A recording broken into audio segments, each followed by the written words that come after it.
Alright, let's continue our topic of polynomial functions. Now I want to look at two rules here as we're moving on here in this section.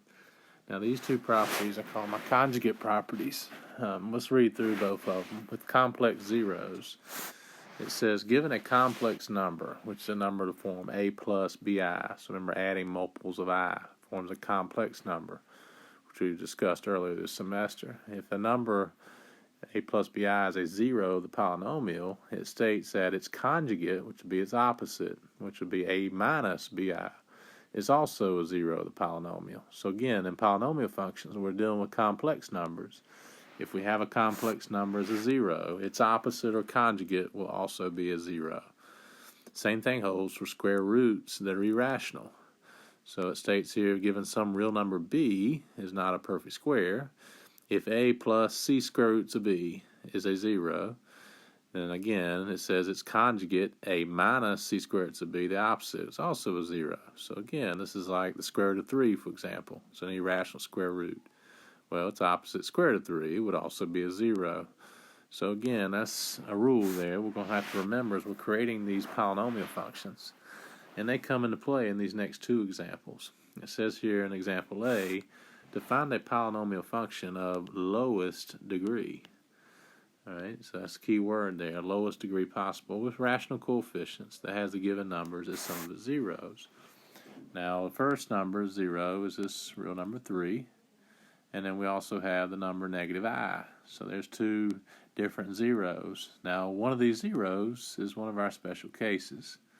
Right, negative I is a imaginary number. So we just learned with complex numbers that its conjugate is also a zero. So that implies I, right, it's the opposite negative I, is also a zero of this polynomial. All right. Well, with that said, we've got 1, 2, 3 different zeros. Now, finding a lowest degree polynomial possible, right, we're going to have to assume multiplicity of 1, right, on each. So we'll use it on each time, one time. So we would have a degree 3 polynomial, right? There's 3 different zeros. If we use each of these zeros only one time, so the multiplicity is 1 on each, which would be the lowest degree possible, we would have a degree 3 polynomial, which implies what? 3 linear factors. So now we can create that polynomial. So as we give the function a name like f of x, let's take care of, I'm going to use 1 again as leading coefficient. Let's take care of the first zero. Its factor would be x minus 3, right? 3 is a 0. Negative I, that would be the factor of x minus negative I. Going back to our linear factorization theorem, all zeros come from linear factors of the form x minus the 0. And our third factor, x minus I. So there are 3 linear factors, x minus 3 times x plus I, as we simplify, times x minus I. Now, as we're multiplying, that's what I want to do next, is simplify, right, and get our standard form. Let's go ahead and take care of the conjugates. So it would be easier if we multiply the complex conjugates first. And again, it doesn't matter the order. Multiplication is commutative. So I'm going to go ahead and multiply those together. And as we do that, what are we going to come up with? Right, as we multiply these together, right, we've got x times x. We can go ahead and distribute. That's x squared. X times negative I. That's a negative xi. And we'll go ahead and distribute the I through. I times x, another product of ix or xi, doesn't matter the order. I times negative I, that's negative I squared. All right, now we can simplify, of course, inside there before we go any further. So let's go ahead and do that. Now, with that said, we have outer and inner product, or the xi, negative xi terms. They cancel out. They're opposites. That happens again. We're dealing with these conjugates, right? They're going to cancel out as outer and inner products. So we end up inside here, as we're looking, this polynomial, we got x squared minus, now what's I squared? We know I squared equals negative 1, right? I is the square root of negative 1, which implies I squared equal negative 1. So review our imaginary numbers. So we have x squared minus negative 1, right? We're looking at x squared minus I squared. So as we simplify, all right, we've got x minus 3 times x squared plus 1. And let's go ahead and finish it out. So distributing, we got x times x squared, that's x cubed. X times 1 is x.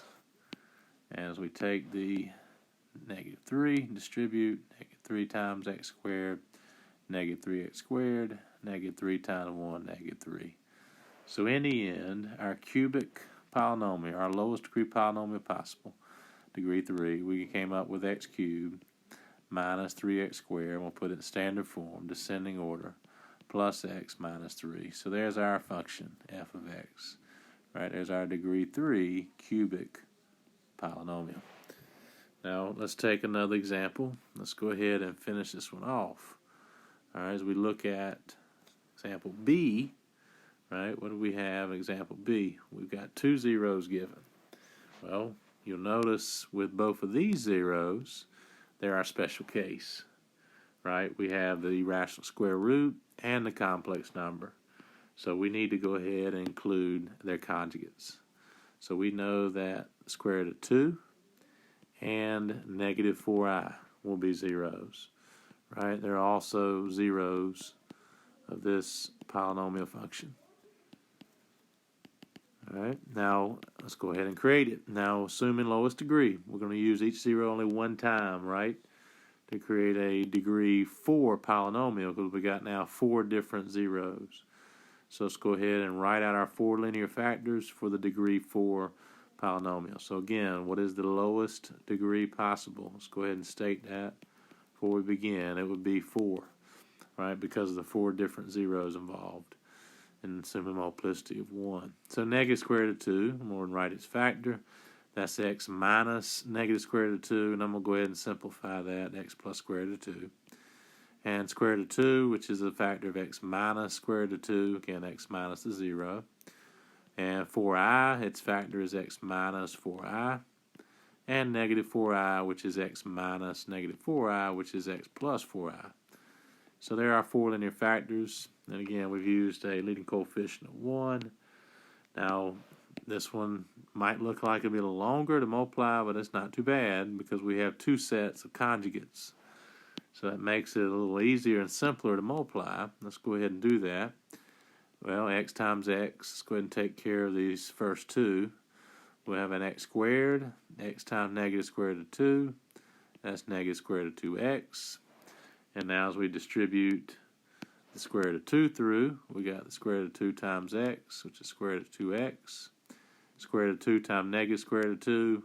Well, that's a negative 2, right? Square root of 4, or 2, is creating a square, eliminates that square root. So again, as we multiply those 2 together, we've simplified that down fairly quickly, right? Ends up being just x squared minus 2. Now let's go ahead and take care of the other pair of conjugates. We still got x minus 4i with x plus 4i. So we distribute x times x is x squared. X times 4i, that's a 4xi as a product.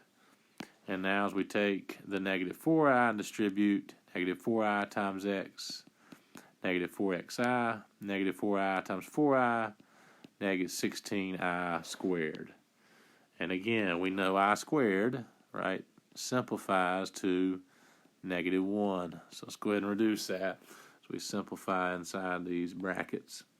So in the end, we've got x squared minus 2, right? That's the product of x plus square root of 2 with x minus square root of 2 in simplest form. Multiplied with x squared minus 16 times negative 1. Now that's going to be a plus 16, right? Minus 16 times negative 1 is plus 16. So again, x squared plus 16 is the product, x minus 4i times x plus 4i.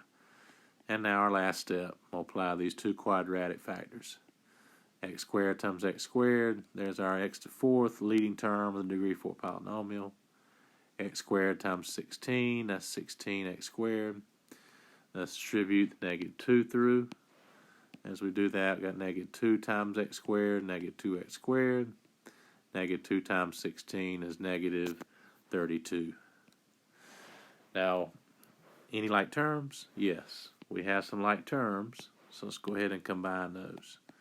So we got the 2x squared terms. They add up to 14x squared minus 32.